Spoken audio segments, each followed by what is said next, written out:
Você se considera justo? Você crê em Deus e o ama, respeita a lei divina e também a lei dos homens buscando não falhar? Porque mesmo assim sua salvação não se garante dessa forma?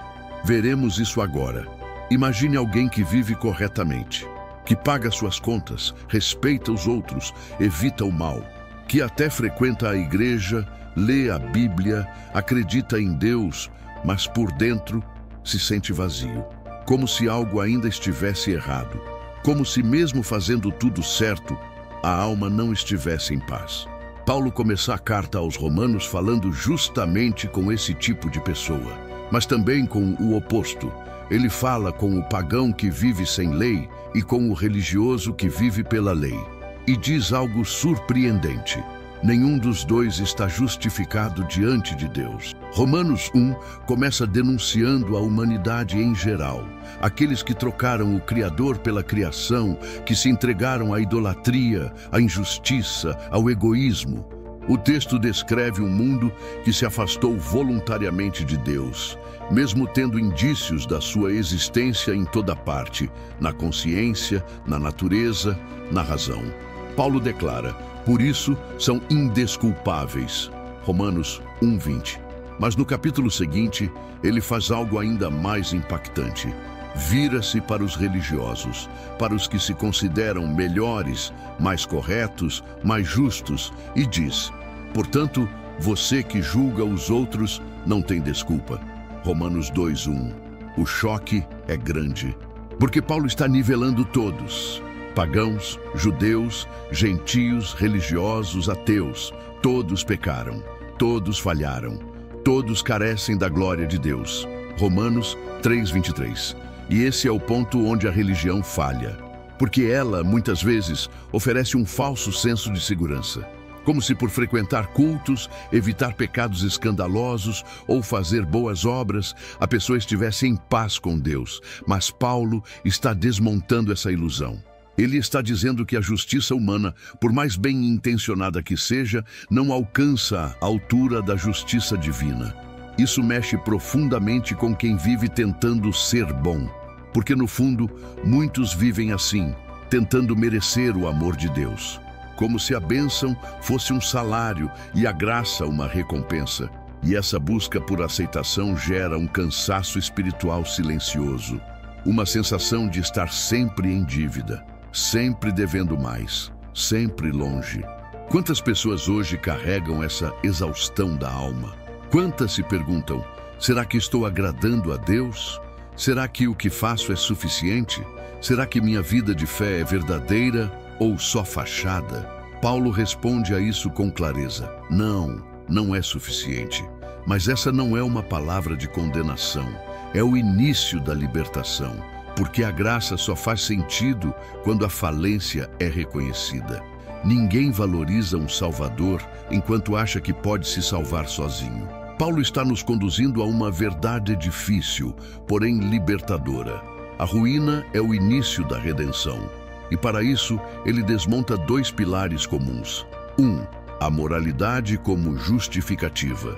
2. A religião como segurança.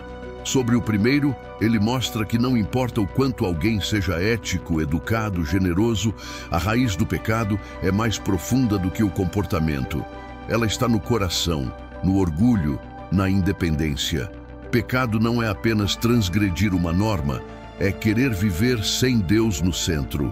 Sobre o segundo, ele lembra que até os judeus, que tinham a lei e os profetas, falharam. Ter acesso à revelação não é o mesmo que obedecer de verdade. Conhecer as Escrituras não é o mesmo que se render a Deus. Ser parte do povo visível de Deus não é o mesmo que nascer do Espírito. Por isso, Paulo conclui: não há justo nenhum sequer. Romanos 3:10. Essa frase não é uma acusação fria, é um espelho. Ela nos convida a parar de fingir que estamos bem e admitir que precisamos de ajuda. Esse é o solo onde a graça germina, onde a salvação deixa de ser um conceito teológico e se torna um socorro pessoal, onde o Evangelho não é apenas uma ideia, é a melhor notícia que alguém poderia receber. E talvez hoje você esteja cansado cansado de tentar acertar sempre, de cumprir todos os rituais, de parecer forte o tempo todo, de tentar controlar sua espiritualidade com esforço, disciplina e aparência. Talvez você esteja exausto por dentro. E Paulo, com compaixão e firmeza, está dizendo: você não precisa mais tentar se justificar. A cruz de Cristo revela que nenhum de nós consegue e que Deus já sabia disso. E é exatamente aí que o Evangelho começa. Mas calma, isso ainda é só o começo da transformação. Ainda não acabou. O que Paulo revela no próximo capítulo vai libertar sua alma da culpa e mudar para sempre o modo como você se relaciona com Deus. Se esse primeiro trecho falou com você, deixa seu comentário aqui embaixo. Afinal, qual parte dessa luta interior mais te marcou? Já pensou que por nós mesmos não conseguimos nada? É de Deus que vem toda a graça salvadora. Depois de desmontar toda a tentativa humana de autossalvação, Paulo apresenta uma virada gloriosa em sua carta, uma ponte entre o desespero e a esperança. Ele escreve: mas agora, sem a lei, se manifestou a justiça de Deus. Romanos 3:21.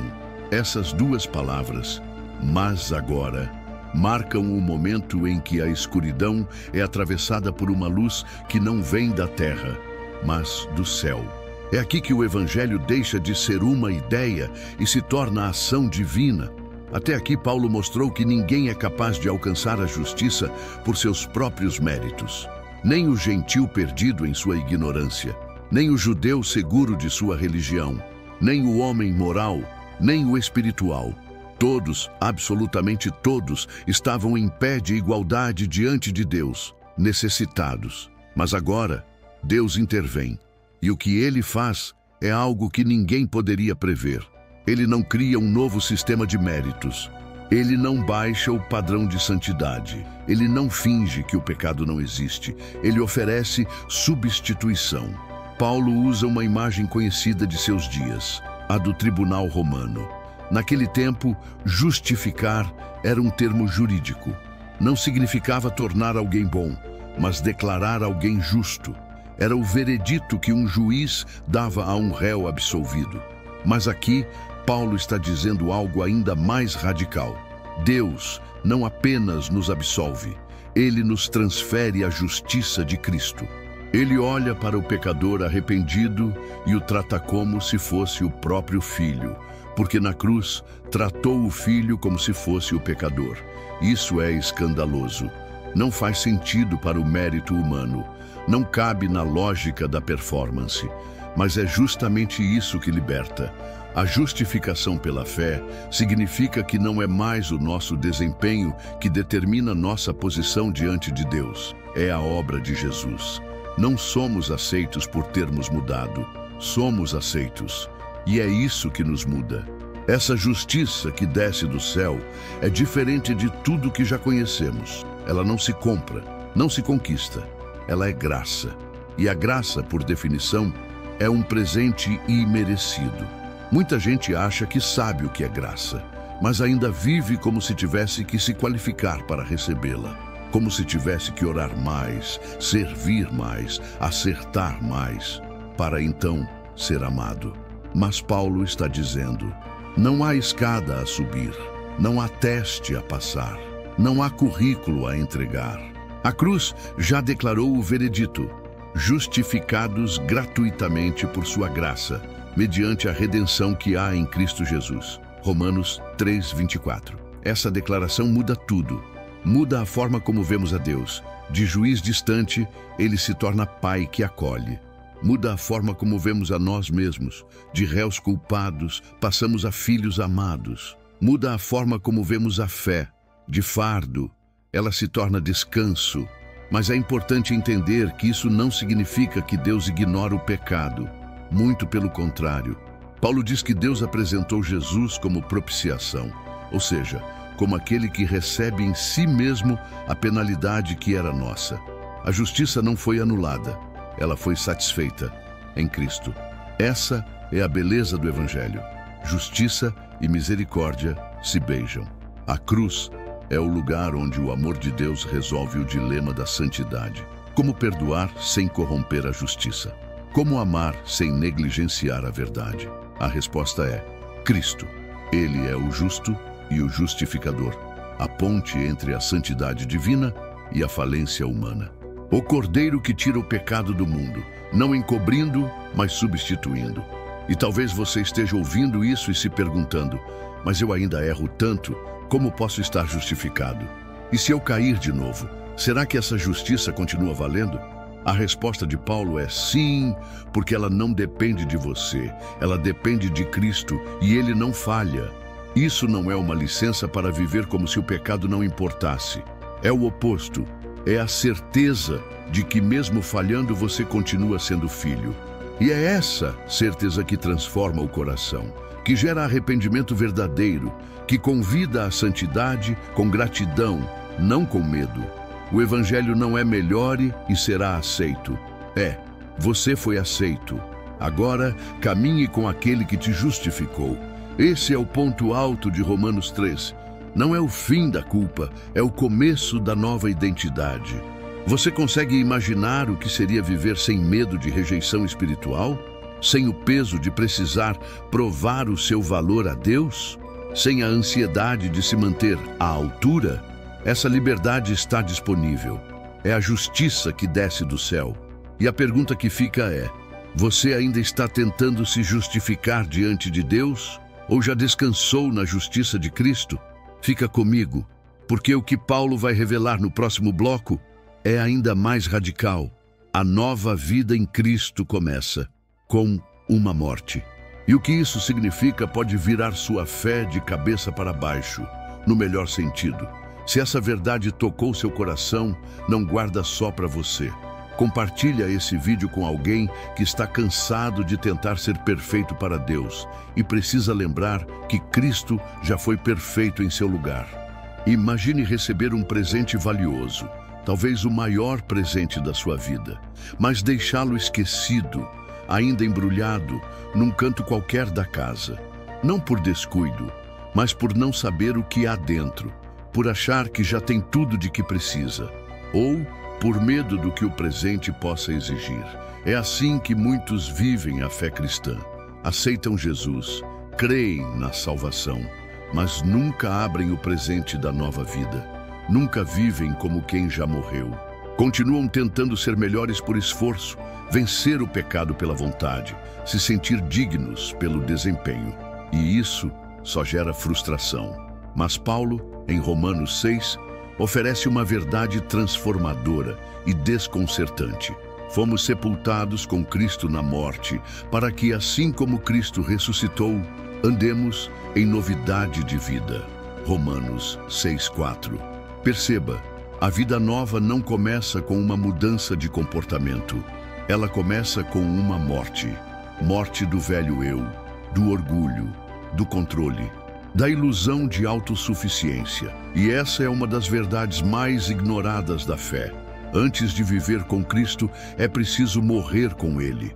Muitos querem a ressurreição, sem cruz. Querem a graça, sem arrependimento. Querem o poder, sem rendição. Mas não há ressurreição sem sepultamento. Paulo está nos ensinando que a verdadeira liberdade espiritual não é fazer o que se quer, mas deixar de ser escravo do pecado. E isso só é possível quando entendemos que nossa antiga natureza já foi crucificada. A fé não é uma reforma, é uma substituição. Deus não veio apenas melhorar quem éramos, veio nos recriar. Por isso, Paulo diz com tanta clareza: sabemos que o nosso velho homem foi crucificado com ele. Romanos 6:6. Mas quantos de nós ainda vivem tentando consertar esse velho homem?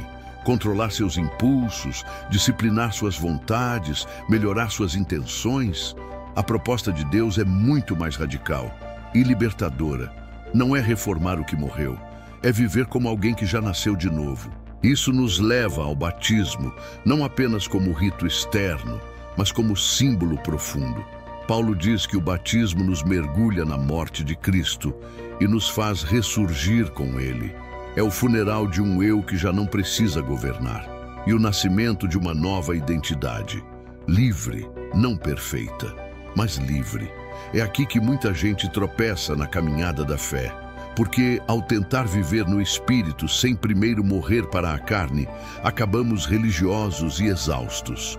A cruz que deveria ter nos libertado se torna um fardo mal compreendido. E a frustração cresce, porque o pecado ainda está por perto. As tentações continuam, os pensamentos antigos voltam.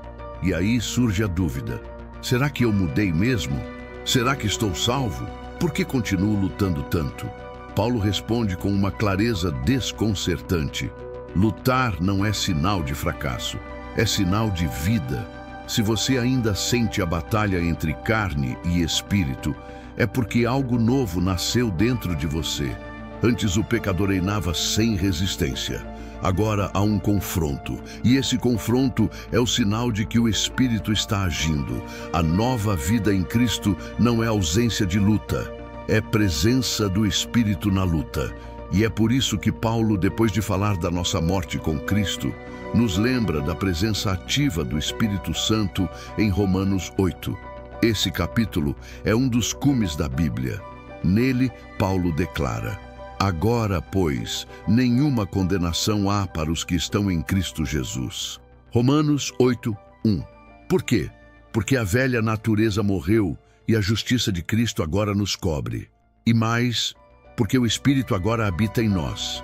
Não somos mais movidos pela carne, mas guiados por uma nova fonte de vida. Esse é o poder que muitos ignoram. Recebem o Evangelho como perdão, mas não como transformação. Como um alívio momentâneo, mas não como um novo nascimento. Mas o Evangelho é tudo isso, e mais.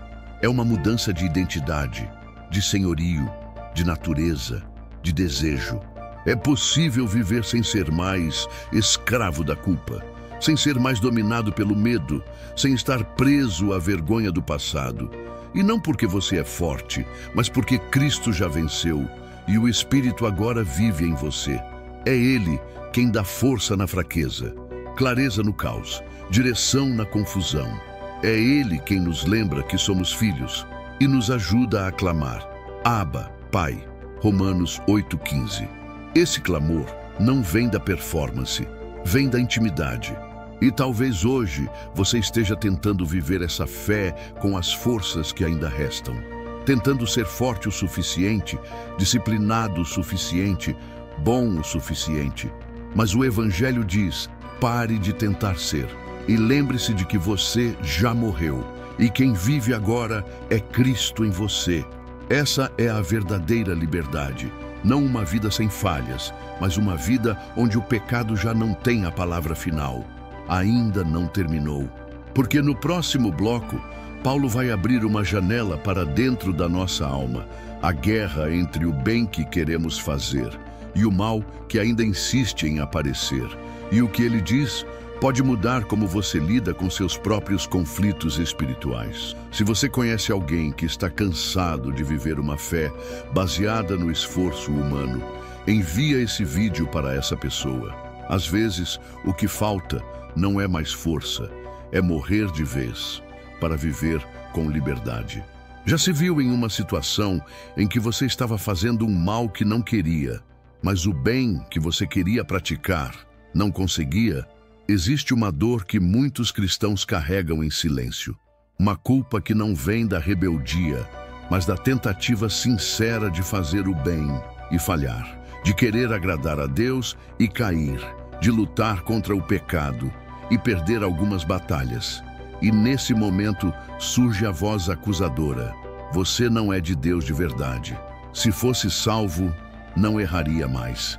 Talvez nunca tenha nascido de novo. Mas o apóstolo Paulo, esse homem que viu Jesus, fundou igrejas, suportou prisões, escreveu cartas inspiradas pelo Espírito, também sentia essa guerra. Em Romanos 7, ele escreve com honestidade: porque o bem que quero não faço, mas o mal que não quero, esse faço. Romanos 7,19. É um desabafo real, sem maquiagem, sem teologia fria. É a alma de um servo de Deus em conflito consigo mesmo.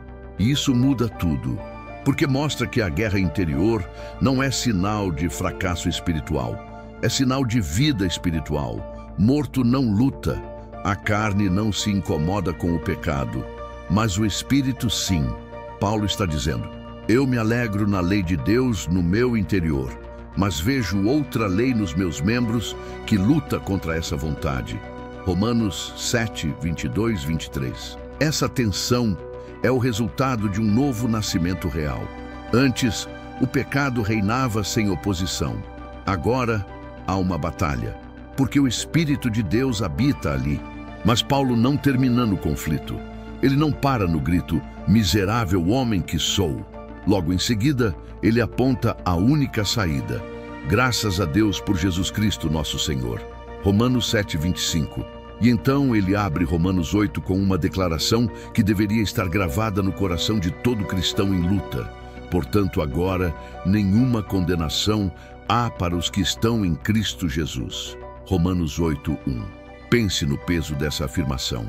Nenhuma condenação, mesmo com as lutas, mesmo com os tropeços, mesmo com a guerra dentro da alma. Não porque você venceu tudo, mas porque Cristo já venceu por você. Essa é a essência do Evangelho. Deus não nos abandona no meio do processo. Ele começou a boa obra e vai completá-la. Muitos acham que Deus só está presente quando tudo está bem. Quando a oração flui, o pecado recua, a paz domina. Mas Paulo está dizendo que o Espírito também está presente no meio da guerra. Ele intercede com gemidos. Ele fortalece no cansaço. Ele lembra: você é filho.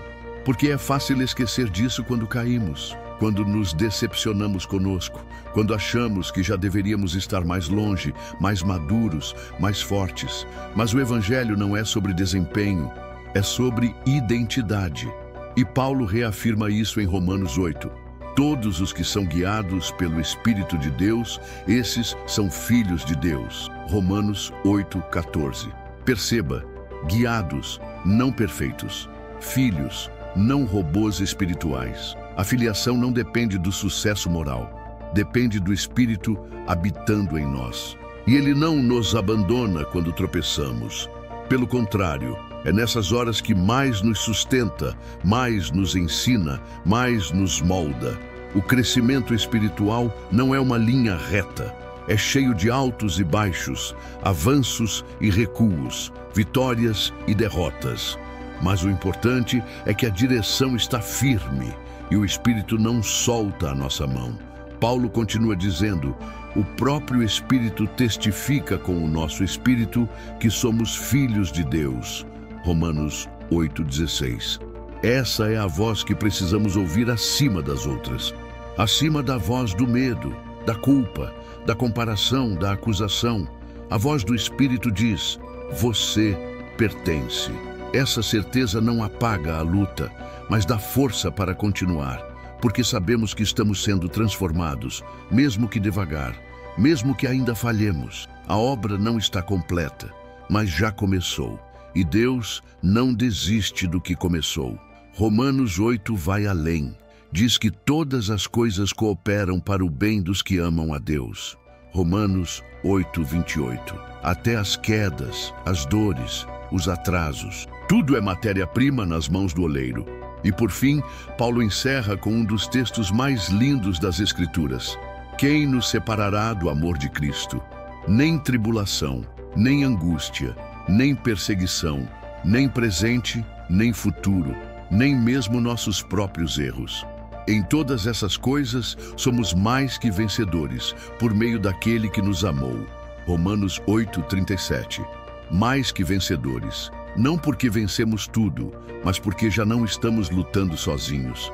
Talvez hoje você esteja no auge da guerra interna, se sentindo sujo, culpado, inconstante, querendo fazer o bem, mas cansado de errar. Receba isso com o coração aberto. O Espírito de Deus ainda habita em você. A luta que você sente é a prova de que Ele ainda está aí. E Ele vai vencer essa guerra com você, por você, dentro de você. Mas não acabou. No próximo bloco, Paulo vai mostrar que nem mesmo a tradição, o sangue ou a religião nos salvam. Apenas a promessa que vem da graça. E o que ele diz é um chamado para todos que ainda acham que nascer em um lar cristão é o mesmo que nascer de novo. Se essa palavra trouxe alívio para você, se inscreva e compartilhe com alguém que está lutando em silêncio. Essa verdade pode libertar outra vida também. Nem todo filho carrega o coração do pai. Nem todo herdeiro entende o valor da herança. E quando o assunto é fé, Paulo nos convida a romper com a ideia de que tradição é sinônimo de salvação. Nos capítulos 9 a 11 da carta aos Romanos, Paulo toca em uma ferida sensível. Ele olha para seu próprio povo, Israel, e derrama seu coração. Tenho grande tristeza e incessante dor no meu coração, diz ele.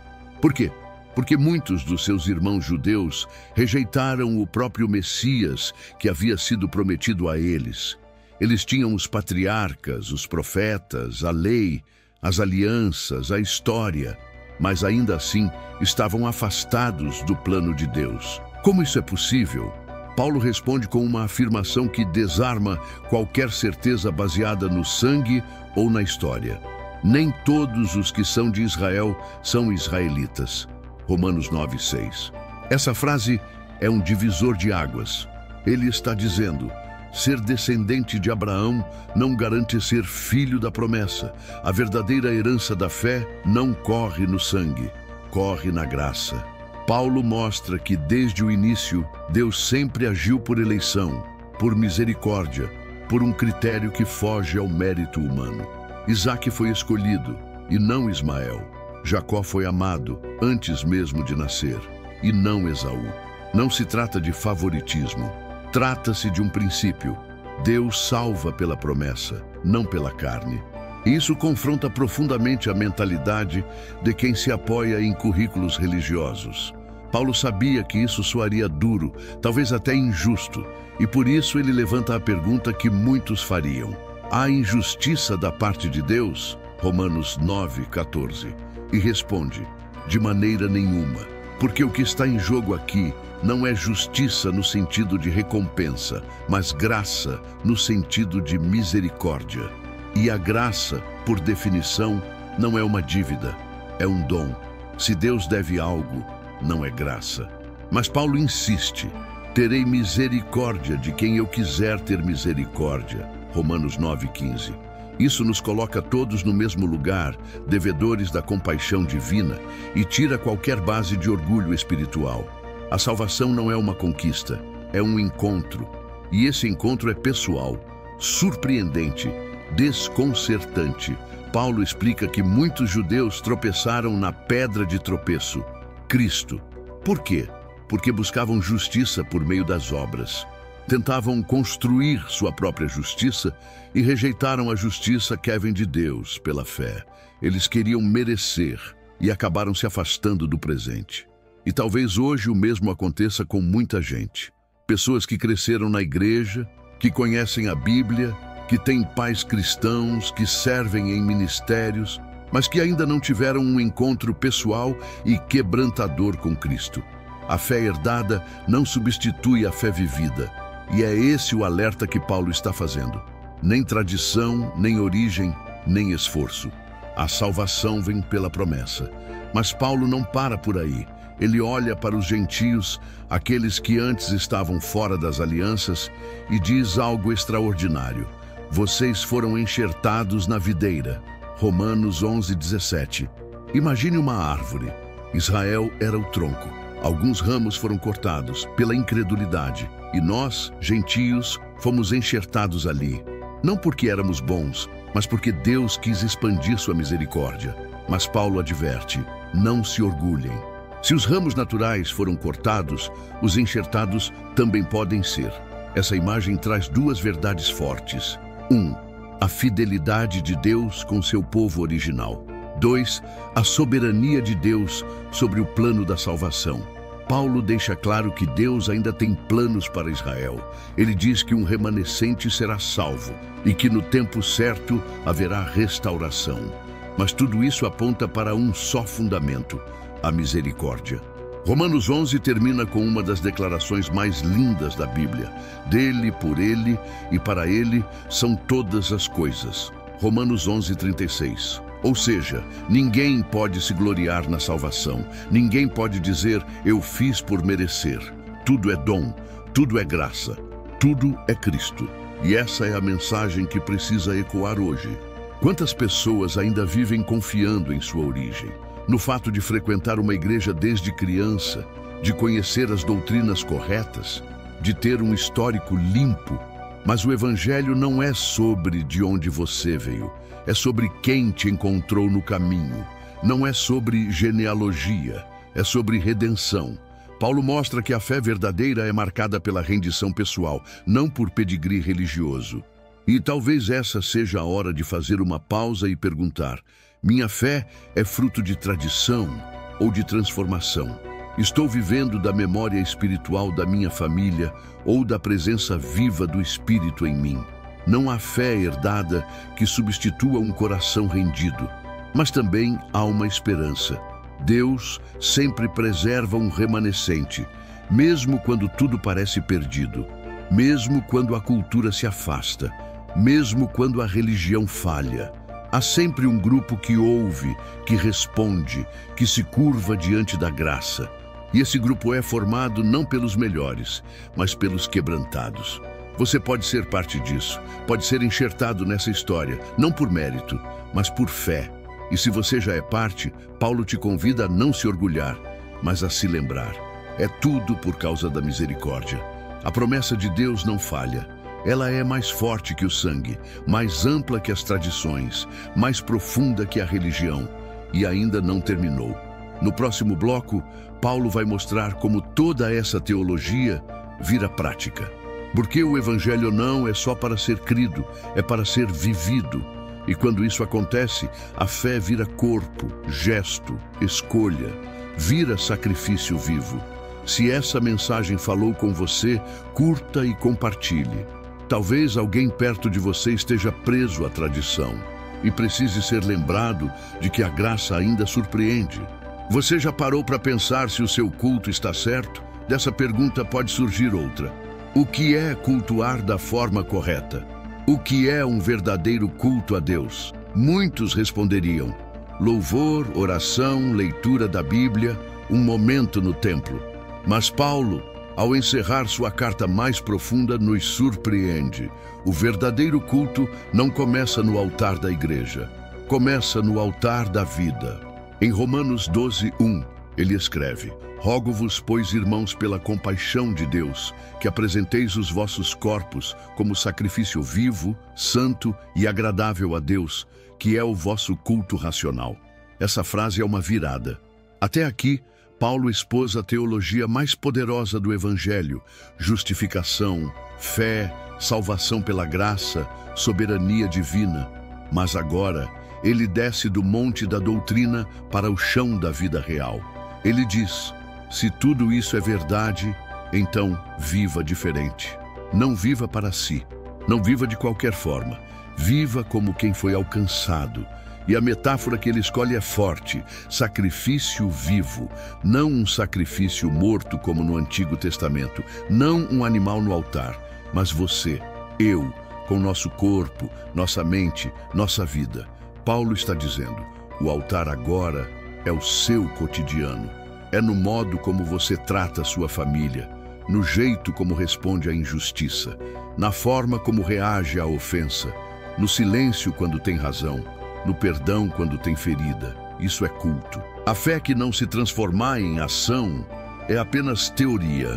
Por isso, logo em seguida, ele escreve: e não vos conformeis com este mundo, mas transformai-vos pela renovação da vossa mente. Romanos 12:2. Aqui está o segredo. Mudança exterior só é verdadeira quando vem de dentro. Não é comportamento forçado, é mente renovada. E essa renovação não é instantânea, ela exige entrega diária. Paulo não está pedindo um ato religioso, mas um estilo de vida consciente. Um cristianismo que pensa, que sente, que age. E a partir daí, ele começa a descrever como essa fé se manifesta. Primeiro, no corpo de Cristo, a igreja. Ele fala sobre dons espirituais, profecia, ensino, serviço, generosidade. Mas o foco não é dom por si só. é a atitude com que servimos. Ele diz, seja o amor sem hipocrisia, Romanos 12, 9.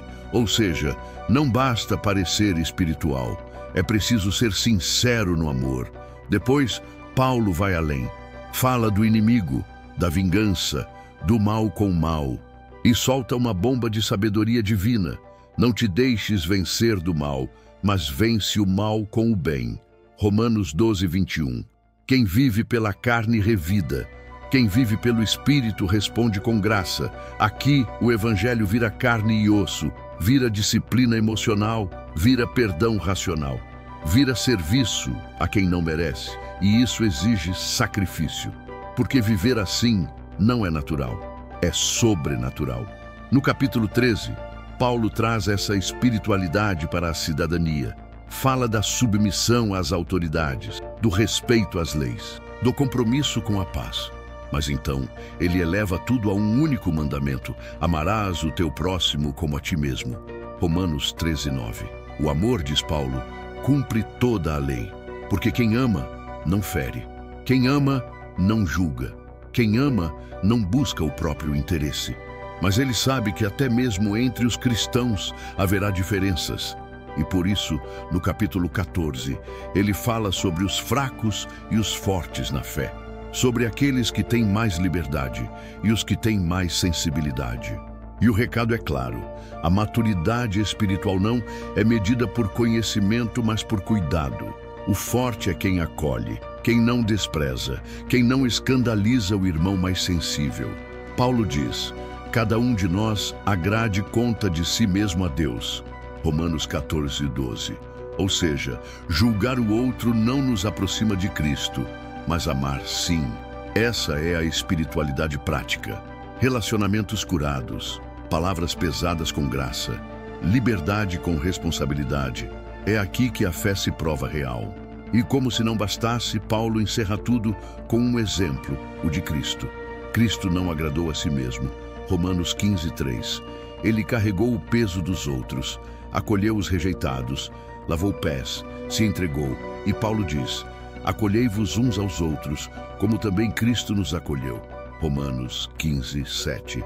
Essa é a imagem final de Romanos. Uma igreja que vive a graça que prega, uma fé que se manifesta no amor, uma doutrina que se torna doação. Paulo termina a carta com saudações, nomes, rostos, histórias, gente real. Ele cita mulheres que servem, irmãos que hospedam, famílias que arriscam a vida. É como se dissesse, é assim que se vive o Evangelho, porque a maior evidência da fé não é o quanto você sabe sobre Deus, é o quanto sua vida revela o caráter dele. Ser sacrifício vivo é isso, escolher a cada manhã o altar da renúncia, renunciar ao ego, à vingança, à razão própria, ao controle, e oferecer a Deus o que temos de mais precioso, a vida comum vivida de forma extraordinária. Talvez hoje você esteja buscando formas de servir mais a Deus, mas Paulo está te lembrando, o culto já começou.